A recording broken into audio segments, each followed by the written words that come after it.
Mukunda Dandana Sale. Flat 15% off on VA Gold Jewelry. Flat 20% off on VA Silver Jewelry. నమస్కారం, welcome to I dream. ధర్మ మార్గం with Vijitha కార్యక్రమానికి స్వాగతం.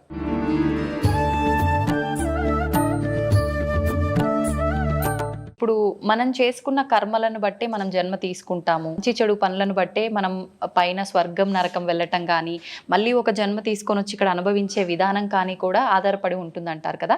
అయితే ఇప్పుడు ఒక మనిషి జీవం కోల్పోయిన తర్వాత ఆత్మ వెళ్తే పైకి వెళ్ళి అక్కడ ఏదో ఒకటి అనుభవిస్తూ ఉండాలి, స్వర్గంలోనో నరకంలోనో. కానీ ఎందుకు ఇలా దుష్ట శక్తుల రూపంలో, ప్రేతాత్మల రూపంలో మన చుట్టుపక్కల ఇప్పుడు మీరు చెప్పినట్టుగా తిరుగుతున్నాయంటారు? కర్మ విపాకం చెందకపోవడం, కర్మ విముక్తి కలగకపోవడం, వాళ్ళు చేయవలసిన కొన్ని కర్మలు తీరక, వాళ్ళ కోరికలు తీరక.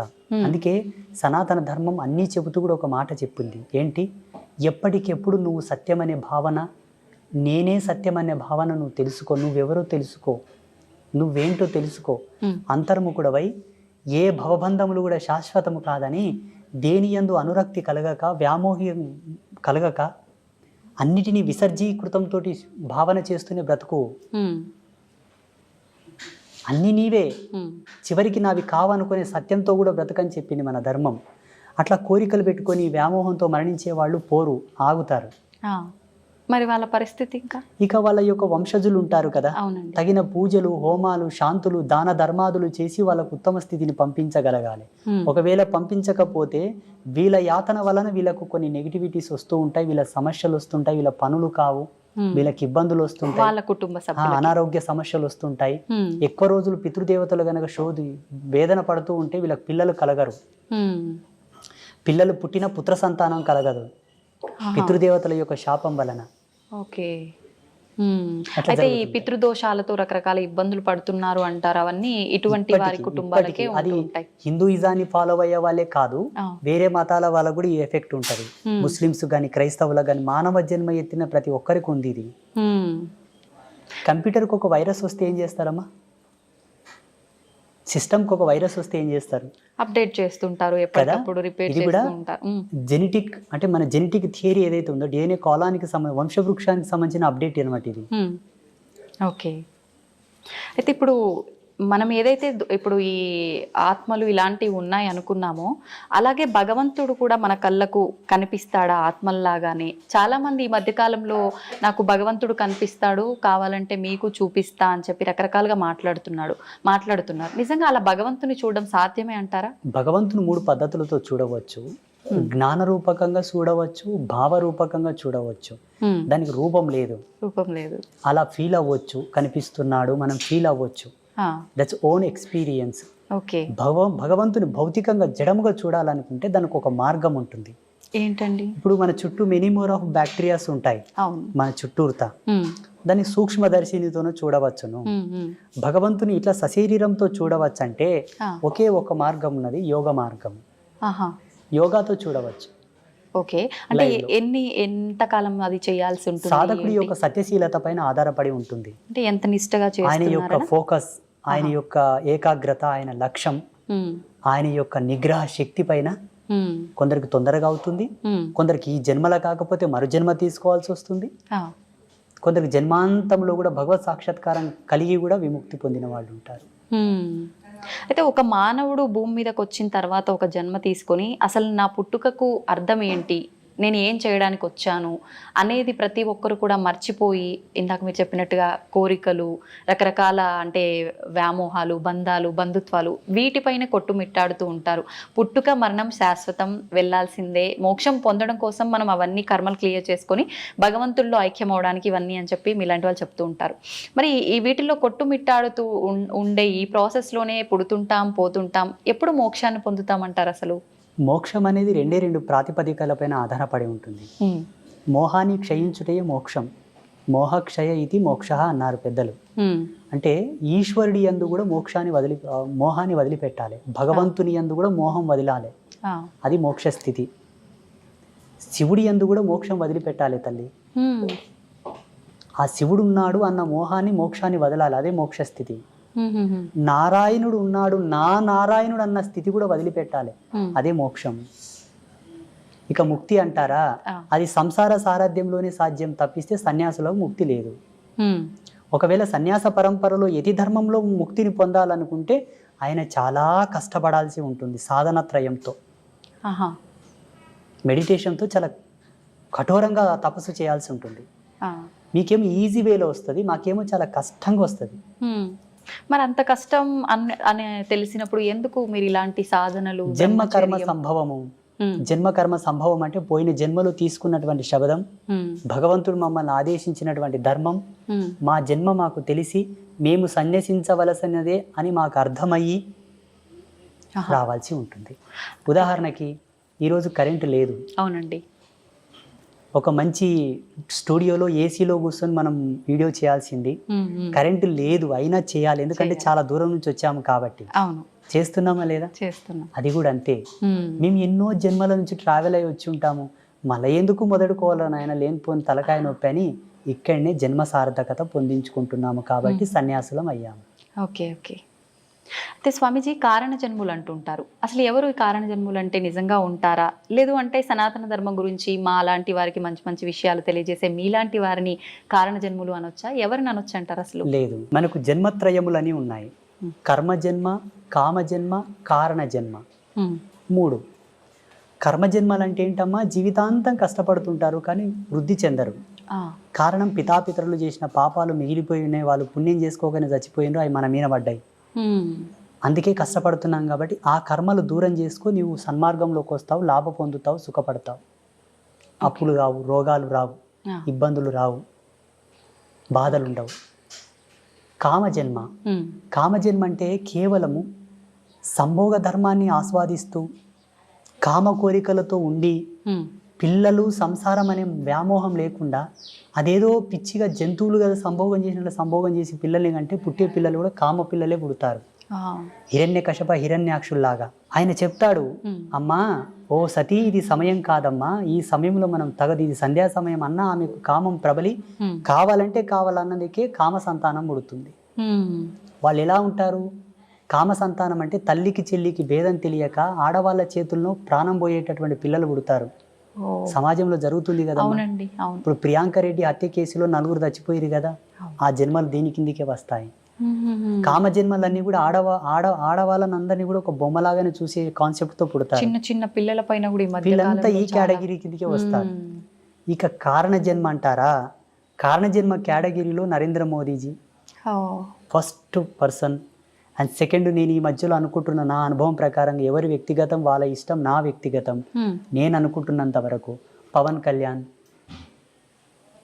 ఓకే, మీకు వేరే విధంగా అర్థమై ఉండొచ్చు, 3 పెండ్లాలు ఇట్లా అట్లా సినిమా స్టారు రంగేసుకొని ఆటాడినోడు అట్లా ఇట్లా మీరు అనుకోవచ్చు.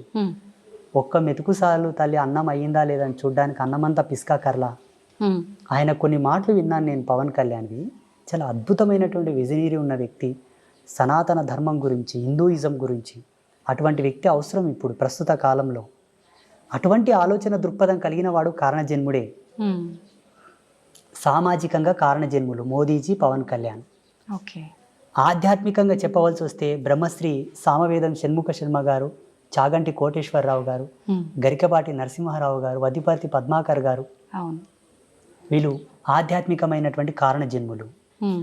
యోగ సంధాన కర్తృత్వంలో కారణ జన్ములు అంటే శృంగేరి జగద్గురువులు, చిన్నజీయర్ స్వామి వారు, శ్రీమాన్ చిన్నజీయర్ స్వామి వారు, ఇంకా కొంతమంది యతీంద్రులు, యోగులు, సిద్ధ పురుషులు, మఠాధిపతులు, పీఠాధిపతులు అందరూ కూడా యోగ పురుషులు. వాళ్ళు యోగ సంధాన కర్తృత్వంతోనూ వాళ్ళు కారణ జన్ములు. వీళ్ళు భగవత్ సాన్నిధ్యానికి దగ్గరగా ఉన్నవాళ్ళు. వాళ్ళు శివైక్యం చెందిన తర్వాత ఈశ్వరునిలో లీనమయ్యేవాళ్ళు వీళ్ళందరూ. ఇది ఫైనల్ స్టేజ్ ఇన్ కారణ జన్మ. వీళ్ళందరూ మోక్షం పొందడం, ఇంకా వాళ్ళకు మోక్షము ముక్తి లేదమ్మా, చాలా ఫైనల్ స్టేజ్. వీటికన్నా పెద్ద స్టేజ్ లో ఉన్నారు వాళ్ళు. ఇట్లా 3 జన్మలు ఉన్నాయి మనకు. మీ గర్భవాసమునందు మీ కడుపులో కూడా ఇంతటి గొప్ప వాళ్ళు కారణ జన్ములు, పుణ్య జన్ములు పుట్టాలనుకుంటే తప్పకుండా సనాతన ధర్మాన్ని ఫాలోఅప్ చేయండి. సనాతన ధర్మంలో కూడా మెనీ మోర్ ఆఫ్ కన్ఫ్యూజన్స్ ఉన్నాయి, రకరకాల సాంప్రదాయాలు. ఏవి పాటించకండి, సదాచార సంపన్నులై విరాజిల్లండి. ఈ సదాచారం మనకి ఎక్కడ దొరుకుతుందమ్మా అంటే దేవీ భాగవతంలో దొరుకుతుంది.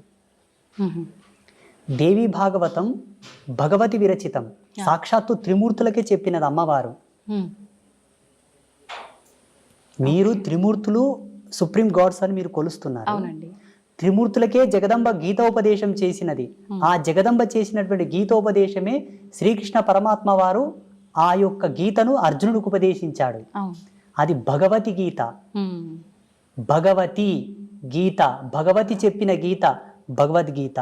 ఓకే, అర్థమవుతుందా? అర్థమైందండి. మీకు ఒక ఫోటో నేను పంపిస్తాను, దీని మీద స్క్రీన్ మీద స్క్రోల్ చేయండి. అలాగే కృష్ణ పరమాత్మ జగదంబను చూపుతూ అర్జునునికి గీతోపదేశం చేస్తాడు.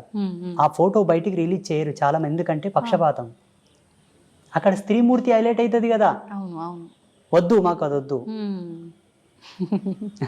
దేవుళ్ళ విషయంలో కూడా పార్షియాలిటీస్. లేకపోతే ఇప్పటికీ ప్రతి సందర్భములో అవును అవును, యజ్ఞమూర్తి ఎవరు, మంత్రతంత్ర అధిష్టాన దేవత ఎవరు, వేదమాత ఎవరు? అమ్మవారి గుళ్ళకు శోభ లేదు తల్లి. దక్షిణ భారతదేశంలో ఉంది, ఎందుకంటే దక్షిణ భారతదేశంలో ఆధ్యాత్మికతకు స్వతంత్రత ఉన్నది కాబట్టి. ఉత్తర భారతదేశంలో ఉన్న శక్తిపీఠాలన్నీ వెలవెలబోతున్నాయి తల్లి. అది నా బాధ. సెంట్రల్ గవర్నమెంట్ నాకు అధికారం ఇస్తే భారతదేశంలో శక్తిపీఠాలకు ఉండే వైభవం ఏ దేవాలయానికి ఉండదు. నేను కట్టించి చూపిస్తాను స్వచ్ఛందంగా. అమ్మవారి గుడి అంటేనే ఒక అద్వితీయమైనటువంటి అజరామరమైనటువంటి కళాఖండముల చేత విరాజిల్లేటట్టుగా నేను కట్టిస్తాను. కానీ ఉండాలి. పేరులోనే అర్థం ఉంది కదా, మన శక్తి పీఠం, అది భూమికి శక్తి. అవునండి, ఎర్త్ ఫిట్ లాగా పనిచేస్తుంది అది. మన భౌగోళికమైనటువంటి ఈ భూప్రపంచాన్ని కంట్రోల్ చేసేటువంటివి అవి. మళ్ళీ అమ్మవారు అందుకే నన్ను పుట్టించిందేమో అనుకుంటాను నేను. నా భావన, నా వ్యక్తిగతమైన భావన, మీ భావన కాదు, నా భావన. చూద్దామండి ఏమవుతుందో. మీరు అన్నట్టుగా ఆలోచించడం కాదు, ప్రతి ఒక్కరు మనసులో ఉన్నదే. ఆడవారిని కొంచెం చిన్న చూపుగా చూస్తుంటారు. ఎవరింట్లో వాళ్ళకే కొంచెం చిన్న చూపు ఉంటుంది. సమానంగా సంపాదించినా, సమానంగా గౌరవం ఇచ్చినా, ఏ రకంగా అయినా కూడా ఉంది. ఇప్పుడు మీరు చెప్పేదాన్ని బట్టి చూస్తే, అంటే ఈ పీఠాలు ఇవన్నీ అయితే మేము రీసెర్చ్ చెయ్యము, తిరిగి చూడం కాబట్టి, అంటే అమ్మవార్ల ఆలయాల పైన కూడా ఇంత వివక్ష ఉంది స్త్రీ అని ఉంది. మీరు ద్వాదశ జ్యోతిర్లింగాల దేవాలయాలు చూడండి, అవును, అష్టాదశ శక్తిపీఠాల దేవాలయాలు చూడండి, అవును, మీకు లైవ్లు ఇప్పుడే కనిపిస్తాయి కదా. పురుష దేవుళ్ళకు సంబంధించిన ఆలయ కాన్సెప్ట్ ని ప్రవచనకర్తలు అలా చెప్పారు. ప్రవచనకర్తలు చెప్పడం ద్వారా ఇప్పుడు జనాలది ఏం తప్పు లేదమ్మా. మాలాంటి వాళ్ళు ఏం చెప్తే అది వింటారు. మీరు ఇంతకుముందు అన్నారు కదా, ఎవరు వచ్చి ఏం చెప్తే అదే వింటారు గురూజీ జనాలు, మరి ఎటు పోవాలి జనాలు అన్నది మీరు అడిగారు చూసారు, అది సత్యమే. అలా వెళ్ళిపోయారు. కానీ వేదాంత తర్క సంవాదం యొక్క మూలం చెప్పన, మంత్రతంత్రాల యొక్క మూలం చెప్పన, అమ్మను ఆశ్రయించిన వాడే ముక్తిని పొందగలడు. ఇది సత్యం. అందుకే కదా త్రిమూర్తులు ఆమె పాదాల అక్కడ పడుతున్నారు. ఇప్పుడు చూడండి, ప్రపంచంలో ఎక్కువ శాతం పురుషులందరూ కూడా స్త్రీలలాగా మారుతున్నారు. స్త్రీలు పురుషుల్లాగా తక్కువ మారుతున్నారు. అవును అవునండి, లింగ మార్పిడి చేసుకొని అధిక సంఖ్యాకులు పురుషులు స్త్రీలలాగా అవుతున్నారా, స్త్రీలు పురుషుల్లాగా అవుతున్నారా? పురుషులే స్త్రీలలా అవుతున్నారు. పురుషుడు యథార్థంకి వస్తున్నాడు కాబట్టి అది సత్యం. కానీ అలా జరగడం మంచిది కాదు. ఇది సృష్టి విరుద్ధమే కదా. విరుద్ధమే. అలా మారకూడదు. ఒకవేళ ఆడపిల్లల యొక్క గుణగణాలతో స్త్రీ యొక్క స్వాభావికంతో ఒక పురుషుడు పుట్టినప్పటికీ సాధ్యమైనంత వరకు 100% వాని మోటివేట్ చేసి వాని ద్వారా ఒక జన్మనిప్పియాలి, వానికి సంసారం ఇవ్వాలి. కానీ ఏదో మహిళలాగా చేష్టలు చేస్తున్నాడని వాని కన్వర్ట్ చేయకూడదు. ఇప్పుడు అందరూ అలాగైతే జగత్ సృష్టి ఎట్లా జరగాలి తల్లి? అవునండి, మీకు జన్మనిచ్చిన తల్లిదండ్రులు కూడా ఇట్లా చేసుంటే మీరు పుట్టేవాళ్ళ? అవును అవును, అది మనకు కావాల్సింది. 100కు 1,000,000 ప్రయత్నం చేయగా కూడా వాళ్ళు మాడలేదంటే ఈశ్వరార్పణంగా చేసేసేయండి, తప్పులేదు. ఇది నా అభిమతం. ఏమంటారు? కరెక్టే అండి. వాస్తవమా కాదా? వాస్తవమే. అది ఎంతసేపు బ్రతికినా మీరు యాంకరింగ్ ధర్మంలో, ఎలక్ట్రానిక్ మీడియా ధర్మంలో వాళ్ళు, సన్యాస ధర్మంలో నేను, సమాజం అంతా కూడా భావి తరాలను దృష్టిలో పెట్టుకొని బ్రతకండి. ఈనాడు మనం చేసింది రేపటి తరాలకు అది ఆచారం అవుతుంది. మా పెద్దలు చేసిండ్రా మేము తీసేయం దీనిని అంటారు డైరెక్ట్. చేసేటప్పుడే ఆచితూచి చెయ్యండి అంతే. ఇంకోటి, మన మీడియా ద్వారా అందరికి నేను ఒక రిక్వెస్ట్, చెప్పండి, ప్రకృతిని కాపాడండి ప్లీజ్. నిజంగా ఇది అందరికి చాలా ముఖ్యం. ప్రకృతిని కాపాడండి. ప్రకృతిని కాపాడడంలో ఒక మంచి టిప్ చెప్తాను మీకు. మీ పిల్లల పుట్టినరోజులున్నా, మీ పుట్టినరోజులున్నా, మీ పెద్దల యొక్క తద్దినాలున్నా, దినకర్మలున్నా, ఏదన్నా ఫ్రీ ప్లేస్ ఉంటే అది రోడ్డు పక్కన అక్కడిక్కడ కాకుండా ప్రతి ఒక్కరు ఒక 10 చెట్లను నాటండి. అవును. అవసరం ఉంటే తప్ప చెట్లు కొట్టొద్దు. అవసరం ఉంటే తప్ప కొండలు, గుట్టలు, పర్వతాల జోలికి వెళ్ళవద్దు. అవసరం ఉంటే తప్ప ఆనకట్టలు కట్టవద్దు. ఎక్కడికక్కడ నీళ్ళని ఫ్లో చేసి పెట్టకండి. విదేశాలలో ఉన్న ఆనకట్టలను కూల్చివేస్తున్నారు ఇప్పుడు. అవునండి. చెరువులను పూడ్చకండి, నదులని ఇబ్బంది పెట్టకండి, కలుషితం చేయకండి. నేచర్ మనకు సహజ సిద్ధంగా ఇచ్చినటువంటి అమృత తుల్యముని వల్ల మనం పాడు చేసుకుంటే భావితరాల్లో బ్రతకలేము. ఆల్రెడీ ఇప్పటికే చాలా పొల్యూషన్ అయిపోయింది, ప్రకృతి చాలా పాడైపోయింది, దానివల్ల రకరకాల అనారోగ్య పరిస్థితులు కూడా ఏర్పడ్డాయి. ఒక దౌర్భాగ్యం చెప్పనా, నదులను దేవతలుగా పూజించే మన దేశంలో నదులన్నీ కలుషితమయ్యాయి. నది యొక్క విలువ తెలియని దేశంలో అయితే ప్యూర్ ఉన్నాయి, మళ్ళీ ఆ నీళ్లు తాగడానికి కూడా పనికిరావు. ఇది దౌర్భాగ్యం భారతదేశంలో. ఇలా కావడానికి కారణం ఏంటో తెలుసా, సనాతన ధర్మం ఇంకా కూడా స్వతంత్రతను పుంజుకోలేదు అనుకుంటాను నేను.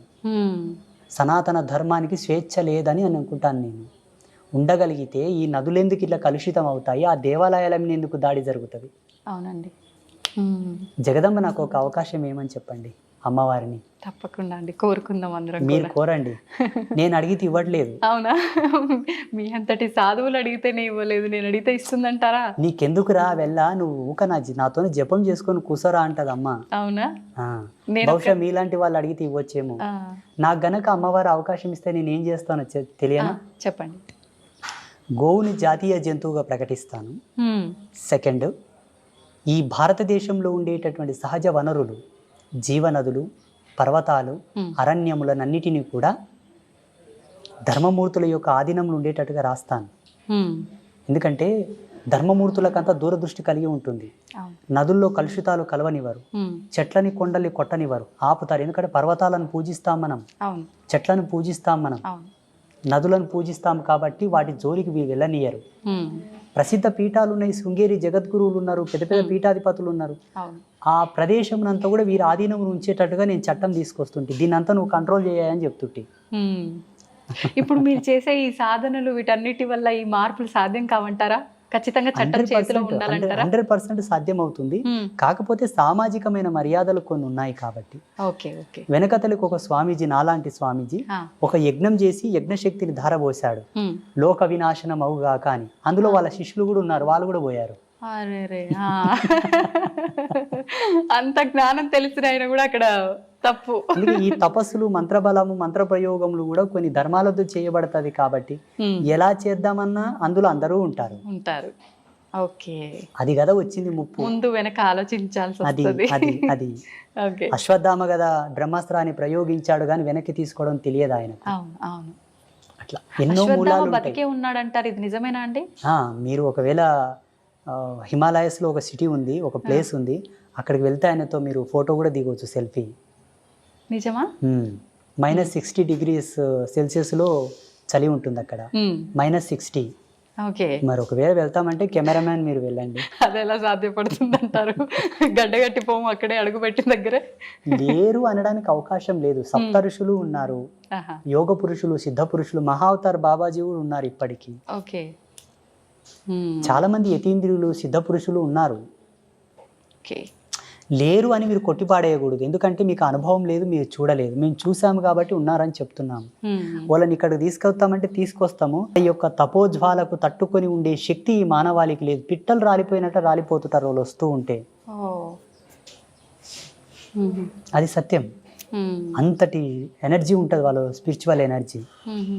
స్వామిజీ, శివుడి గురించి మాట్లాడుకున్నాం కదా, శివుడిని అంటే మిగతా అందరి దేవుళ్ళను కూడా మన ఆధారం కోసమే అయి ఉండొచ్చు, ఇంకే రకంగా అయినా అయి ఉండొచ్చు, రూపం లేకపోయినా ఒక అమ్మవారంటే ఈ రూపం, శివుడు అంటే ఈ రూపం, అట్లా అందరి దేవతలకు అన్ని రూపాలుగా ఒకటి మన మైండ్లో ఉండిపోయింది. కానీ శివుడిని మాత్రమే ప్రత్యేకించి లింగ రూపంలోనే మనం ఎక్కువగా పూజిస్తూ ఉంటాము. అందులో కూడా మళ్ళీ రకరకాల లింగాలు, ముఖ్యంగా పార్థివ లింగానికి చాలా ప్రత్యేకత ఉంది అని చెప్తూ ఉంటారు. ఏంటి ఆ ప్రత్యేకత? పార్థివ లింగాన్ని మనం ఆరాధించడం వల్ల ఎటువంటి ఉపయోగాలు ఉంటాయి? ఇవన్నీ వైజ్ఞానికమైన మూలాలతో, ఇవన్నీ సైంటిఫిక్ ఇన్స్ట్రుమెంట్స్తో కూడి ఉన్నటువంటి సెట్టింగ్స్. ఇవాళ ఈ ప్యాటర్న్ అంతా కూడా అవన్నీ కూడా ఒక్కొక్క రకమైనటువంటి సందర్భానికి, ఒక్కొక్క రకమైనటువంటి ధర్మానికి, స్థితికి, అవస్థకు సంబంధించినటువంటి పూజనీయతలు.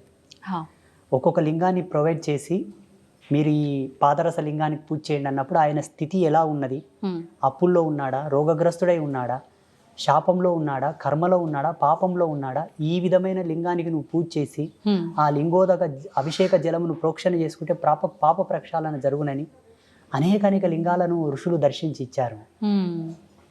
లింగం ఒక కన్ను, ముక్కు, చెవి, చేతులు, అవయవాలు లేకుండా నిరాకార స్థితిలో ఎందుకు ఉంటుందంటే అమ్మ, ఈ బ్రహ్మాండం అంతా కూడా అదే స్థితి కాబట్టి, ఈ బ్రహ్మాండం అంతా కూడా అదే స్థితి కాబట్టి చివరికి ఈ బ్రహ్మాండం అంతా అదే స్థితిలో లయం అవుతుంది, నిరాకారంగానే మారబోతుంది. కాబట్టి సత్యాన్ని చూపించేటటువంటి కోణం అది ఆ శివలింగ ఆకృతి.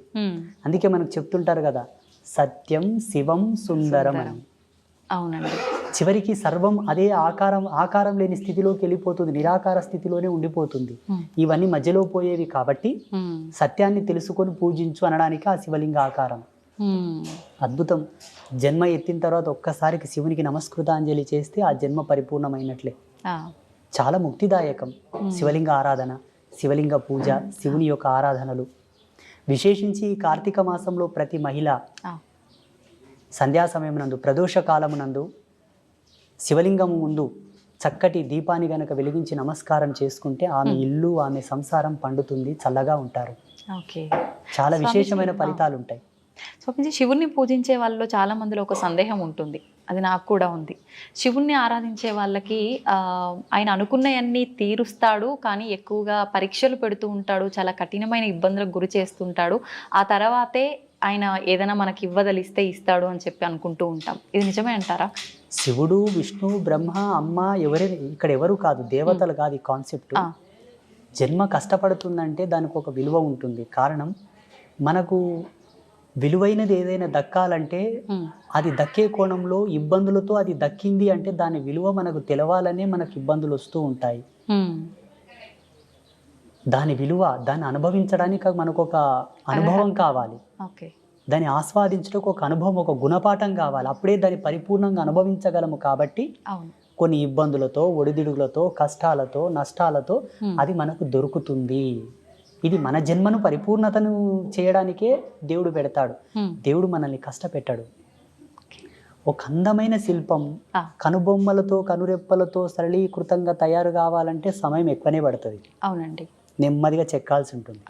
ఏదో 2 దెబ్బలు కొట్టి పాడేసామంటే తొందరగానే తయారవుతుంది. జీవితం కూడా అదే పారదర్శక సూత్రం పైన ఆధారపడి ఉన్నది. ఇక్కడ దేవుడు మనల్ని కష్టపెట్టాడు. మన విద్వత్తును, మన విఘ్నతను, మన యొక్క గొప్పతనాన్ని సమాజం నిలబెట్టుటకే మనకు ఆ సమయభావం. కొన్ని ఇబ్బందులు అయినా దాని కష్టమని ఎందుకు అనుకుంటారు చెప్పండి? భగవంతుడు పెట్టేదాన్ని భక్తిగా తీసుకోవాలి, కష్టంగా తీసుకోవద్దు. ధర్మశాస్త్రాల్లో ఒక మాట ఉన్నది, తల్లిదండ్రులు పెట్టేవి, తోబుట్టు అయిన చెల్లెలు పెట్టేవి, భగవంతుడు పెట్టేవి, గురువు పెట్టేవి పరీక్షలే అయినప్పటికీ అవి పరమార్థంగా స్వీకరించాలట, వాళ్ళు ముక్తిని పొందుతారు.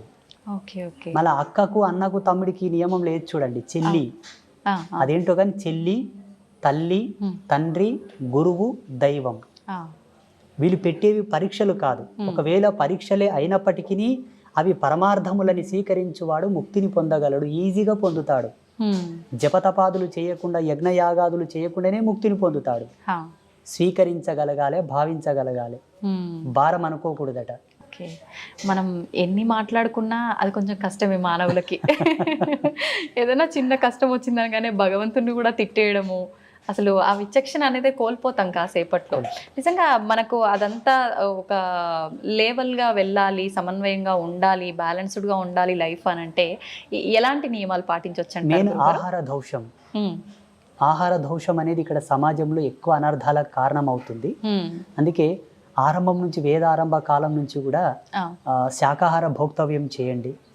శాకాహార భోక్తవ్యం చేత జన్మ పరిపూర్ణమైనటువంటి ఆలోచనలను సృజించుకోగలదు, తీసుకోగలదు, తనను తాను నియంత్రించుకునే కంట్రోలర్గా మారగలడు.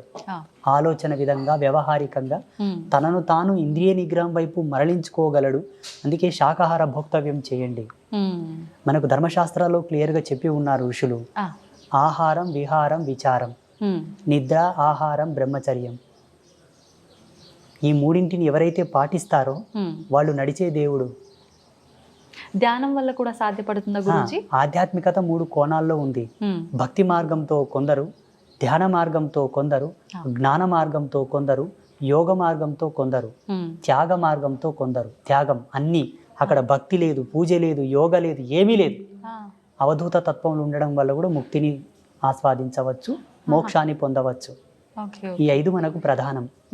భక్తి మార్గంలో ఈ చాప్టర్ అంత వస్తుంది. కార్తీక దీపాలు, సోమవార వ్రతం, మంగళవార వ్రతం, బొట్లు పెట్టడం, మడిగట్టుకోవడం, నైవేద్యాలు అర్పించడం, పుష్పయాగం, హోమ ధూమాలు, ఇది భక్తి మార్గం. జ్ఞాన మార్గం అంటారా, భగవంతుడే సత్యమని ఎరంగి ఆయన యొక్క పారాయణలు చేయుట, ఆయన మంత్రోచ్చరణ చేయుట, ఆయన యొక్క కీర్తనలు పాడుట, ఆ కీర్తనల చేత భక్తిని ప్రచారం చేయుట, ఇది జ్ఞాన మార్గం.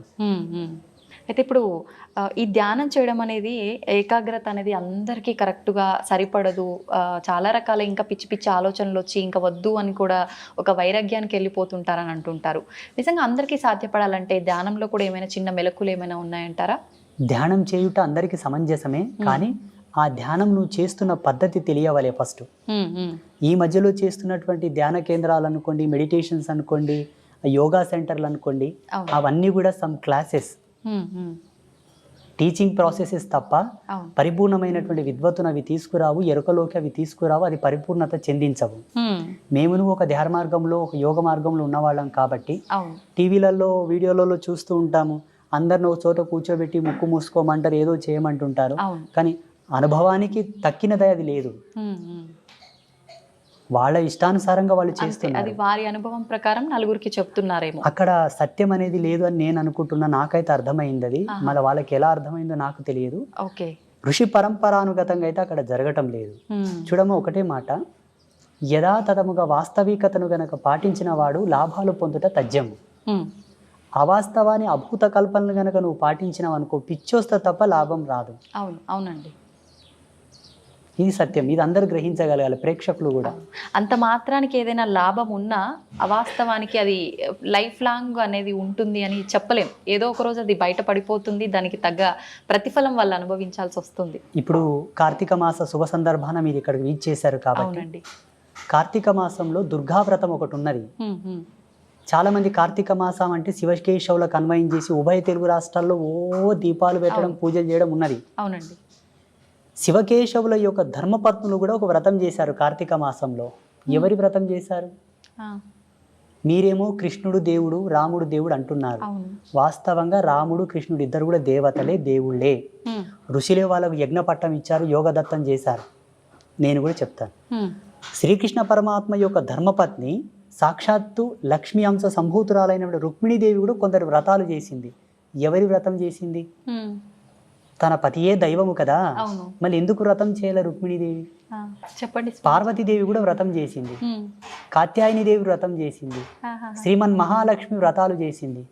ఎవరి వ్రతం చేశారు? వాళ్ళ పతులే దైవములు కదా. ఇంద్రుడి యొక్క భార్య కూడా వ్రతం చేసిన శచీదేవి. అష్టదీపాలకుల యొక్క ధర్మపత్నులు కూడా వ్రతాలు చేశారు. దేవ ప్రాజాపత్య ధర్మములందరూ, ఆ ధర్మపత్నులందరూ కూడా వ్రతాలు చేశారు. ఋషిపత్నులు కూడా వ్రతాలు చేశారు. వ్రతం ఎవరికి చేయబడుతుంది? నోములు ఎవరికి చేస్తారు? భగవంతుడికే చేస్తారు, పురుష దేవతలకు లేవు. అంటే అందరినీ సృష్టించింది ఆదిపరాశక్తి లలిత అమ్మవారు కాబట్టి ఆమెకు సంబంధించిన వ్రతం ఏదైనా ఉందా? ఎగ్జాక్ట్లీ. అస్తు అస్తుమే సదాశివో అస్తు, ఇది సత్యం. కానీ ఎక్కడ చేస్తున్నారు ఇప్పుడు? చేయట్లే. సత్యాన్ని కనుమరుగు చేశారు కావాలని. అందుకే జనాలకు ఆధ్యాత్మికత రుచించటం లేదు. మీరు అన్నట్టుగా కన్ఫ్యూజన్లోకి వచ్చేసి వైరాగ్యం వచ్చి ఈ దేవుళ్ళొద్దు, ఈ ఫోటోలొద్దు, తీసేయని రాని పక్క కానీ గమ్మున కూర్చుంటున్నారు. పోనీ తీసేసినంత మాత్రాన వాళ్ళు ఏమన్నా ముక్తిని పొందేదరా? అంతరపిశాసులై తిరుగుతారు సచ్చినాక. గాలిలో దయ్యాలలాగా తిరుగుతారు. ఎన్ని పిండ ప్రదానాలు చేసినా, ఎన్ని శ్రద్ధా తర్పణాలు చేసినా, ఎన్ని దాన సంస్కారాలు చేసినా వాళ్ళ ఆత్మలకు మోక్షం రాదు, రిజర్వేషన్ రాదు, తిరుగుతూనే ఉంటారు. అది మరీ దుర్భర్మం, మరి ఘోరం. అది ఇదన్నా బాగుంది కానీ అది భయానకం. అది భయానకం. అయితే స్వామీజీ, చాలా మంది ఇప్పుడు ఈ సాధన, ధ్యానము ఇలాంటివి చేయడం వల్ల హిమాలయ ప్రాంతాల్లో కొన్ని వందల సంవత్సరాలు కూడా జీవంతో ఉన్న ఋషులు, సాధువులు ఇలాంటి వాళ్ళు ఉన్నారని చెప్తుంటారు కదా. నిజంగా అంత సాధ్యపడుతుందంటారా వీటి వల్ల? 100%. రేపు జనవరి నెల చివరిలో కుంభమేళ స్టార్ట్ అవుతుంది. మీరు దయచేసి మీ ఐ డ్రీమ్ మీడియా వాళ్ళు వెళ్ళండి, లేదంటే నాకు అక్కడ కలవండి, నేను కలుస్తాను. మీకు ఎంత మందిని కావాలో అంతమందిని పరిచయం చేస్తా, వాళ్ళతో రిక్వెస్ట్ చేస్తాను, మీతో మాట్లాడిస్తాను, ఎన్నేళ్ళు బతికినావు చెప్పప్ప అని చెప్తా. ఇప్పుడు మాలాంటి వాళ్ళు చెప్తే కొంతమంది కామెంట్లు పెడుతున్నారు, ఏ ఇంకో పిచ్చోడు ఉన్నాడు, వీడు ఎట్లా బతుకుతారు నాయన, ఇది సైన్స్కే విరోధం కదా అంటున్నారు. నీ సైన్స్ కంతు చిక్కని మిస్టీరియస్ చాలా ఉన్నాయి. గీజా పిరమిడ్ మీద ఇంతవరకు ఏ సైంటిస్టు రీసెర్చ్ చేయలేదు. ఔరంగాబాద్లో ఉన్న కైలాస టెంపుల్ మీద ఏ సైంటిస్టు రీసెర్చ్ చేసి రికార్డ్ ఇవ్వలేదు. వీటి గురించి మీకెందుకయ్యా? మీకేమైనా ఆధ్యాత్మికంగా పట్టున్నదా? సాధన మర్మములు తెలుసా మీకు? యోగ మూలాలు తెలుసా మీకు? ఒక తాబేలు కానీ చేప కానీ నీళ్ళల్లో గంటల కొద్దీ ఉండగలదు. నువ్వు ఉండగలవా? లేదు. దాని శారీరక నిర్మాణ స్థితి, దాని శైలి, దాని జీవన విధానం అది అవలంబించుకుంటున్నది. యోగ మార్గంలో కొన్ని మెలకువలు ఉన్నవయ్యా, వాటితో వాళ్ళు శరీరాన్ని అట్లా మలుచుకొని బ్రతుకుతున్నారు, లక్షల సంవత్సరాలు బ్రతుకుతున్నారు. అవి సామాన్యులకు కూడా సాధ్యపడతాయంటారా? అలా జీవించగలగాలి. శరీరాన్ని ఎన్నో వ్యయప్రయాసాలకు ఒడిదుడుగులకు ఓడ్చుకొని శరీరాన్ని క్రమబద్ధీకరించి బెండ్ చేయాలి, మడచాలి దాన్ని. చాలా రిస్క్తో కూడుకున్నది. చాలా. మీకు లైవ్లో ఇప్పుడు మీరు చాలా రేర్గా నాకు పరిచయం అయ్యారంటే ఈ మధ్యలో పరిచయం అయ్యారు. ఇక్కడ సమీపంలో యానగుంది క్షేత్రం ఉంటుంది, మాణికేశ్వరి మాత. అమ్మ 82 సంవత్సరాలు నిరాహార యోగినిగా ఉండే మొన్నటి వరకు. 2 సంవత్సరాలు అయింది అమ్మ శివైక్యం చెంది, అంటే జీవ సమాధి అయింది. మొన్నటి వరకు అమ్మవారు చెప్పింది, నేను ఈ కలియుగంను వీడిపోతున్నాను, కలియుగంకు ఒక మహమ్మారి వస్తుంది చూడని. అమ్మవారి సమాధి చెందిన వారంకే కరోనా ప్రవేశించింది భారతదేశంలో. ఇంతకంటే లైవ్ సాక్ష్యం ఏం కావాలి? ఆమెకు తెలుసు కదా ఈ మహమ్మారి వస్తుందని. అమ్మ ఇంకొక మాట కూడా అన్నది, ఏంటండి? ఊరుకో పతివ్రత ఉంటే ఊరు పొలిమేరకు ఏ విఘాతం జరగదట. ఆ పతివ్రత ధర్మంతో. ఊళ్ళో ఒక సాధువు ఉంటే ఆ ఊరికి ఏ విధమైన అనర్థాలు జరగవట. అలాగే ఈ భారతీయ భౌగోళిక స్థితికి మాలాంటి తాపసులు అడ్డున్నారా, అందుకే మహమ్మారులు ప్రవేశించటం లేదు. నేను వెళుతున్నాను, వస్తుంది మహమ్మారి, దీన్ని ఆపగలిగినటువంటి యోగకర్తం ఏదైనా చేయండి అన్నది అమ్మవారు. వాస్తవంగా అమ్మవారు పోయినమ్మనే భారతదేశంకి కరోనా వచ్చింది. అంతకన్నా ముందు వేరే దేశాల్లో నా తాండవం ఆడింది మొత్తం. అమ్మవారు చెప్పిన వాక్కును అనుసరించే మన పీఠంలో గోమాత కళ్యాణం చేసి లోక కళ్యాణానికి ధారపోసాం ఆ యజ్ఞశక్తిని. మళ్ళీ కరోనా వెళ్ళిపోయింది. మీకు పిచ్చిగా అనిపించవచ్చు కానీ ఈ స్పిరిచువాలిటీ డిపార్ట్మెంట్ అంతా కూడా నేచర్ కంట్రోలర్ సిస్టమ్స్ ఇవన్నీ. ప్రకృతిని మేము కంట్రోల్ చేస్తాం, మీకు చేత కాదు. మిమ్మల్ని ప్రకృతి కంట్రోల్ చేస్తుంది, ఇంతే తేడా. స్వామీజీ, ఇలా అంటే ముందే ఏదైనా జరగబోతుంది అంటే ఇప్పుడు ఆ మాతాజీ గారు చెప్పినట్టు కొన్ని చెప్తూ ఉంటారు, నిజంగా జరిగినవి కూడా చూస్తుంటాము. మళ్ళీ అలాంటిది ఒక బ్యాక్టీరియా రాబోతుంది అని కొంతమంది చెప్తున్నారు. లేదు అంటే రకరకాల ప్రళయాలు రాబోతున్నాయి అని చెప్పి మొన్న రీసెంట్గా అక్కడ జల ప్రళయాలు జరిగాయి కదా, అలాంటివి కేరళ సైడ్, అలాంటివి మళ్ళీ మన దగ్గర కూడా వచ్చే అవకాశాలు ఉన్నాయని చెప్పి, చాలా ప్రాణ నష్టం కూడా జరుగుతుందని చెప్పి కొంతమంది చెప్పారు ఆ మధ్యకాలంలో. మళ్ళీ అలాంటివి ఏమైనా రాబోతున్నాయంటారా? ఈ భారతదేశం చాలా గొప్పది, మనమందరం గర్వపడాలి. ప్రపంచమంతా అతలాకుతలమైపోయిన భారతదేశానికి ఏమీ జరగదు. కాలధర్మ సిద్ధాంతంలో మనము కొంత ఏగవలసి ఉంటే ఏమో అట్లా వచ్చిపోతాయి తప్పిస్తే మనకు ఏ భయము లేదు. ఎందుకంటే మన దేవాలయ వ్యవస్థ అంత గట్టిది. చూడండి, భవిష్యత్తులో ఒక 10-15 సంవత్సరాల్లో జరగబోతుంది ఇది. ఏంటంటే ప్రపంచమంతా స్వేచ్ఛావాయువులు పీల్చుకోవడానికి భారతదేశానికి వలస రాక తప్పదు. బుక్కెడు గాలి పీల్చుకొని వస్తాం ఇండియాకు పోయాను వస్తారు చూడండి. ఆల్రెడీ స్టార్ట్ అయిపోయింది. ఈ భారతదేశం చాలా గొప్పది, అందులో మన హిందూయిజం చాలా గొప్పది. ఈ ధర్మాన్ని ఎందుకు కాపాడమంటున్నామంటే భావి తరాలకు మీరు కోట్లు గడించి ఇవ్వక్కర్లా, ధర్మాన్ని ఇవ్వండి చాలు. అంతే. ఎలా ఇవ్వాలి ధర్మాన్ని? నీ పిల్లలకు చెప్పాలి, ఒరే నువ్వు పుట్టుకతోనే ధర్మం నీ పక్కన పుట్టిందిరా, కారణం నువ్వు పుట్టుకతోనే పురుడు చేసినాం. పురుడు ఎక్కడి నుంచి వచ్చింది? సనాతన ధర్మం నుంచి వచ్చింది. నీకు నామకరణం చేసినాం, నీ పుట్టుకతోనే ధర్మం నీ తోబుట్టు అయిందిరా. ధర్మం నీ చెల్లెలు లాంటిది, అక్క లాంటిది, అన్న లాంటిది, తమ్ముడు లాంటిది. వాళ్ళకి ఏమైనా జరుగుతూ ఉంటే చూస్తూ ఊరుకుంటావా మూర్ఖుడా? ధర్మ విఘాతం ఎక్కడ జరిగినా నువ్వు పోరాడాలని అని చెప్పి పిల్లలకు మనం మోటివేట్ చేయాలి. మళ్ళీ అంతే కదమ్మా, పుట్టినప్పటి నుంచి మనకు ధర్మంతోనే కదా అన్ని నేర్పి, అక్షరాభ్యాసము, ఉపనయనము, యజ్ఞోపవీతము, ఇవన్నీ మనకు ధర్మంలోని భాగాలే కదమ్మా. సంస్కృతి ఇచ్చింది మనకు, టెక్నాలజీ ఇవ్వలే. టెక్నాలజీ మనం ఇచ్చిందా? లేదండి. మనం నిత్యం అనుభవించే వాటిలో ఇప్పుడు మీరు చెప్పినట్టుగా పుట్టుక నుంచి చావు వరకు ప్రతిదీ ధర్మంతో, సైన్స్‌తో కూడి ఉంది. ప్లస్ మధ్య మధ్యలో మనకు పండగలు ఇలాంటి వాటి ద్వారా కూడా ఇంకా మన ధర్మం యొక్క గొప్పతనాన్ని కూడా చాలా, తెలియజేస్తూనే అందులో ఉంటారు ఎప్పటికప్పుడు. క్రమశిక్షణ, అవును. నిబద్ధత, మహిళ యొక్క గౌరవ సూచకం, కుటుంబంలో ఒక మంచి సంఘీభావం, సమతుల్యత, ఐక్యమత్యం, మంచి సోదరభావం నెలకొనడానికి కూడా మన సంస్కృతులు, మన పండుగలు పెట్టారు మన వాళ్ళు. అవును, అవును. ఎప్పటికప్పుడు బూజు దులుపుకొని ఇల్లంతా తోరణాలు కట్టుకొని ప్రాణవాయువుని ప్రజ్వరిలింపజేసుకోవాలని చెప్పి పిండి వంటలు, ఆరోగ్యంలో కూడా పలు మార్పులు రావచ్చు అని చెప్పేసి ఆహార పదార్థాలు భోక్తవ్యం చేయడం ద్వారా జెనెటిక్ రిఫార్మింగ్ కూడా నెగిటివ్ కాకుండా పాజిటివ్ ఉండడానికి ప్రతిదీ పరమార్థం, ప్రతిదీ అద్భుతం, ప్రతిదీ ఒక అమోఘం మన దాంట్లో. ఏది కూడా వేస్టేజ్ లేదు మన సనాతన ధర్మంలో. మేధావులేమో ఇదంతా మూఢనమ్మకం అంటారు, పిచ్చి. అవును, మూఢనమ్మకం, అసలు దేవుడు వాళ్ళ పిచ్చి. వాళ్ళు ఇంకా ఎల్కేజీ స్టడీలో ఉన్నారు వాళ్ళు. నా దృష్టిలో వాళ్ళు చిన్నపిల్లలు, నా దృష్టిలో, నా భావనలో. మూఢనమ్మకం అనడానికి సనాతన ధర్మంలో ఏమీ లేదమ్మా. నిమ్మకాయ తీసేసినా కూడా అది నమ్మకమే, ఒక విశ్వాసం. దాంట్లో విఘ్నత ఉన్నది, విజ్ఞానం ఉన్నది. నిమ్మకాయలు తీసేయడం, గుమ్మడికాయలు దిష్టి తీయడంలో కూడా విజ్ఞాన ఫార్ములాస్ నేను చూపిస్తా. రమ్మని నాతోనికి జన విజ్ఞాన వేదిక పెద్ద మనిషి వస్తాడు, మీరు రీసెర్చ్ చేయలేదు దాని మీద.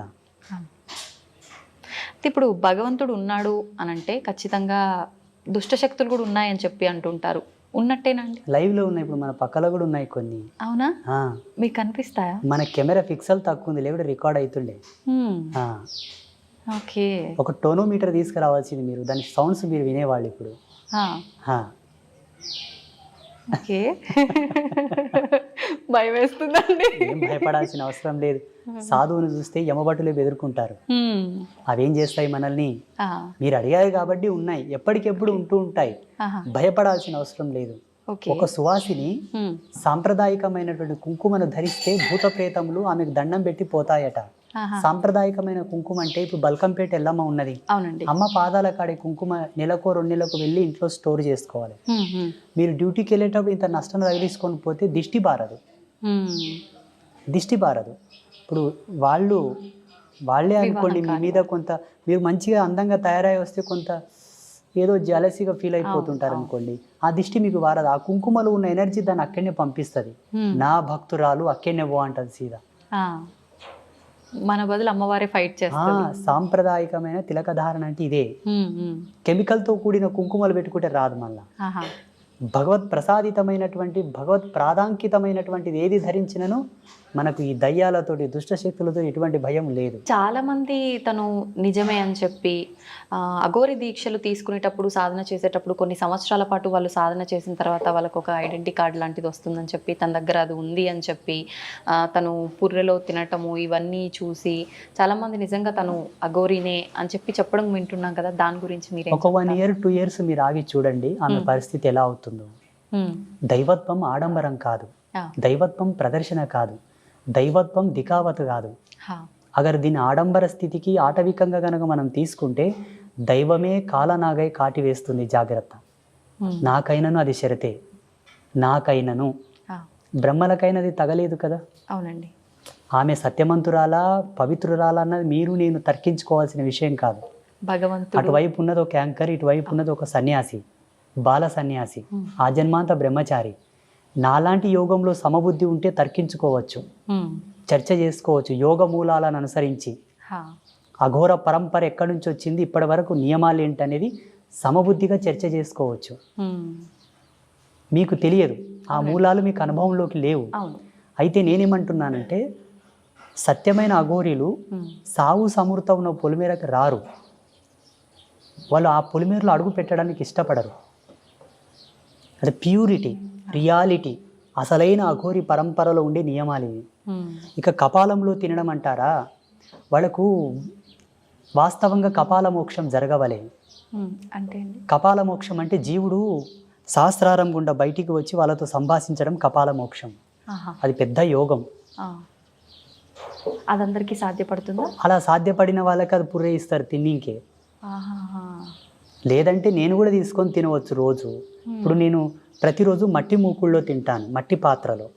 ఇప్పటికీ వాళ్ళు ఏదన్నా ఇస్తే మట్టి పాత్రలో వేసుకొని తింటాను, మట్టి గ్లాసులో నీళ్ళు తాగుతాను, మట్టి కుండలో తింటాను. నేను 12 సంవత్సరాల నుంచి సన్యాసించినప్పటి నుంచి మట్టి పాత్రనే నా యొక్క భోక్తవ్యం. మీరు ఎక్కడికి వెళ్తే అటు తీసుకెళ్తారా? వెంటనే ఉంటుంది.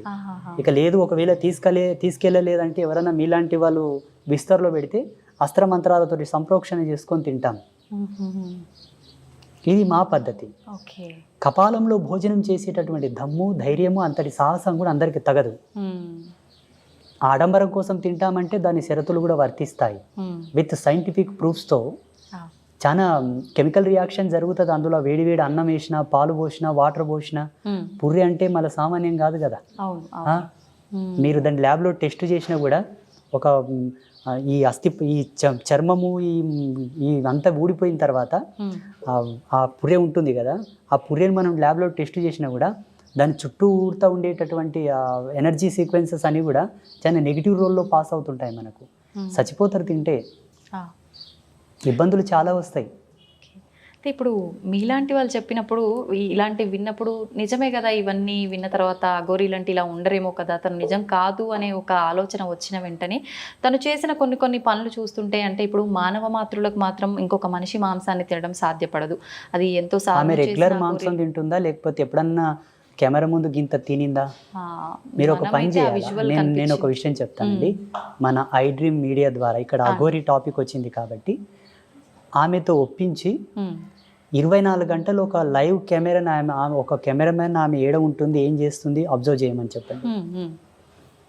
మలమూత్ర విసర్జన అనేది అఘోరీలకు ఒక పెద్ద సాహసం. మీకు తెలియదు అంటే, అందుకే నేను చెప్పాను ఈ సంభాషణ మీకు తగదు.